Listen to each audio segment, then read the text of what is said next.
Greetings YouTube, time for another bargain video. We start out with amazing, fantastic, incredible, a marvelous memoir by Stan Lee, in graphic novel form, no less.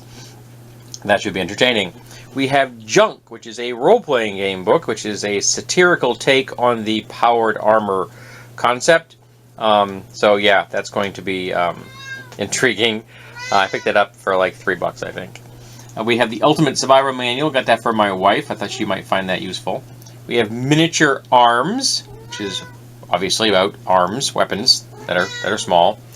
The the Belsky brothers, the true story of three men who defied the Nazis, built a village, and in the forest, and saved 1,200 Jews. Because remember, no matter what area you're in, fuck the Nazis. We have Pleasantville, which is a very entertaining film, and I got it for the commentary track. Observe and Report, which I hear is a raunchy comedy, which also has a commentary track. Laserhawk, which is a very bad science fiction film starring Mark Hamill for some mysterious reason. I actually asked him on his Instagram why he made this film. The Great Escape, this is the special edition. I already have a copy of that's not special. I'll swap it out because this has a commentary track. Dracula 3 Legacy, which says it's from Wes Craven's Presents, but he had nothing to do with it. Rutger Hauer is a vampire. It has a commentary track, so I'll watch it again. But it's not very good. But in that film, now she is. In that film, they show a preview for the movie Curse, so I picked that up for $1. We have Blue Lagoon, which has 2 commentary tracks, one with each of the stars, which makes me wonder if they would not be in the commentary track together. The Village of the Giants, which is a teen exploitation science fiction film. Oh, yes, sweetie pie, I know, I'm horrible. We have a Dean Martin Christmas. That should be entertaining. We have Stitch the Movie. I'll probably watch that once. The Professionals, which is really good. I forgot how good this movie is. Very entertaining. I got this for $5 off at Best Buy because of the commentary. If I'm with the commentary track. Night of the Living Dead. Which I don't know actually if I have that in my collection or not. Probably in a horror collection somewhere. But I want that for the commentary track. Chaws, which is about a genetically engineered hog, and Detective D and the Mystery of the Phantom Flame, martial arts detective.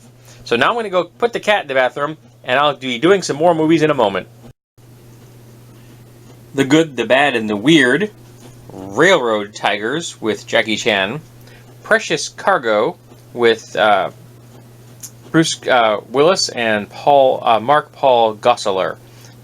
Never seen this one. We'll see how it goes. It looks like a low-rent Ryan Reynolds. The Alligator People, which is a film I haven't seen in ages, like decades. The Raid 2, I enjoyed The Raid. Gunga Din, which I got for the commentary track. The racism is going to be hard to watch. Fantastic Beasts and Where to Find Them. My wife loved that film. A Dog's Purpose. I got that for my wife. Hollow Man 2. I don't have much hope in that one.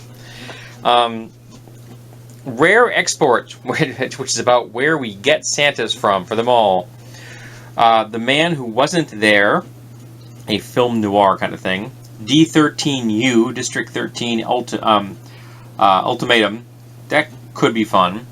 Burt Reynolds in The Longest Yard. I got that for the commentary track. I may have a copy of that.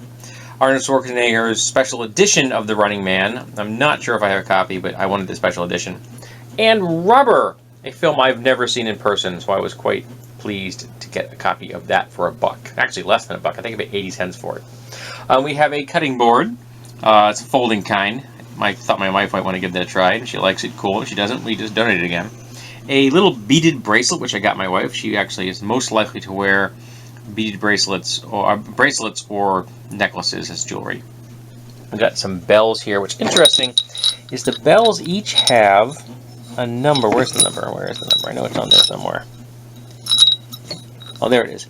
It's like 21.5. So I think each one has a different number. So I think these are like proofs. Like if you were ordering a bell, you would have these as examples to tell you what each one would be, the size they would be, because they're each a different size and each a different tone. So I think these may be like production proofs as opposed to regular sales. I thought that was kind of cool. I think I paid $5 for the set of 3. I got this caliper, which is awesome because not only is it, you can open it, you can just open and close it and tune it here, but you can extend the arms, which I've never seen before. I thought that was kind of spiffy. Got myself a pair of goggles for costuming and stuff. And I got these billiard balls for $1 a piece. I like this purple one. And I got that because I'm thinking of, well, a weapons build, but also using one as a cane topper. This one in here in particular. And I want to try out, like, probably this one. This is the one I like. I think that one or this one the least like the most. Just to see if I can figure out how to drill it correctly and safely and get the diameter hole I want before I go drilling one I want to keep to use as a cane topper. Because this one is actually slightly smaller. I think it may be for snooker. And I like it physically, and I think we'll make the best of the lot as a cane topper. But yeah, that could be fun. But I need to figure out how to hold it, and how to drill it safely so that I can do that. Okay, we're gonna have some gear. We have this cute little hand axe, which I picked up for $2. I'm thinking if I can recondition that because the edge is in nasty shape. We have this chopper here, which I believe is Southeast Asian. I'm not positive. The edge is in rough shape, but I think I can bring it back to a usable condition. I don't think I can do anything about the rusting on it because it's on top of chrome. I don't know how to get rid of that, and I don't want to strip it down to the original metal. So I'm just going to see if I can bring the edge back to life.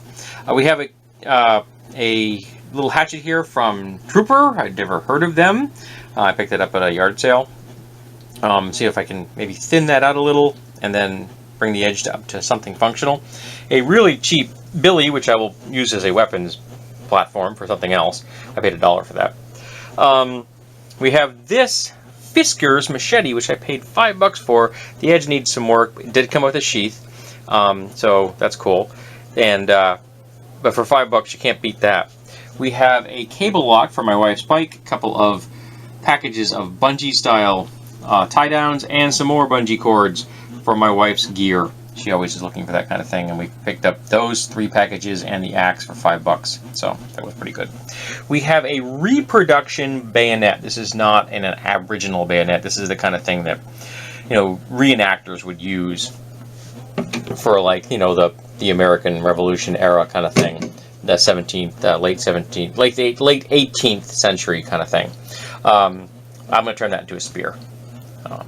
But it did come with a sheath, so we've got the sheath as well. We have this, what is it called? Camillus titanium brand. It's not titanium. It was $5 on sale at Walmart, and it'd make a nice little camp knife. It did come with a sheath. We have this, which is for planting, you making holes in the ground for bulbs. I'm thinking of turning it into a warhammer, because I think I can cut this off here, pointing that end up so it's about the same pointiness as this, then mount it in a fitting and put it onto a pipe shaft and turn it into a warhammer. That'll be pretty cool, just getting rid of this, because this is just rubber, and get rid of that completely. Then lastly, we have this, which is a vise, which you attach underneath your bench, and it's for holding things in a vertical position. This is a small one. I paid $5 for it, but for $5 for this type of a vise, and there are times when holding things in that vertical position would be very useful to me, and I can just mount it on my bench with 4 bolts. So that's going to be really simple. Just zip, zip, zip, and I'm done. So I'm happy about that. So for the price I paid for this, it was well worth my time. There was also a $1 cricket bat and a 4-inch wide Craftsman belt sander, which I'm really going to try to remember to put a picture of at the end of this video. But it's got the side circular disc, and it's got it's a 36-inch belt, 4 inches wide. And I picked that up at a yard sale for $20, which you can't beat with a stick. And I have a stick, and I couldn't beat it with a stick. So this has been the latest bargain videos. Hope you enjoyed it, and I hope that you will take the time to check out my Instagram, where you'll see other bargain weirdness that I don't buy because they're things I just don't need too weird for me, or just too darn tasteless.